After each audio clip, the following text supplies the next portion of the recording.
إذا الرسالة اللي يمكن نوجهها للشباب ليس فقط المتواجدون بمخيمات تندوف، ولكن الشباب يعني الشباب الصحراوي الذين يحملون أطروحة الانفصال، سواء المتواجدون منهم بمخيمات تندوف أو من هاجروا من مخيمات تندوف على حساب هذا الملف، وليس ولا على حساب يعني فكرة تحرير، وليس فقط من أجلها.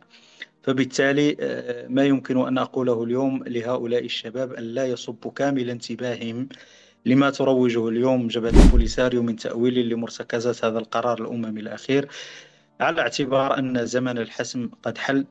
ألا ينجروا كما في السابق وراء هذه الأطروحة التي بطبيعة الحال أصبحت اليوم متجاوزة مع هذا القرار المهم لمجلس الأمن.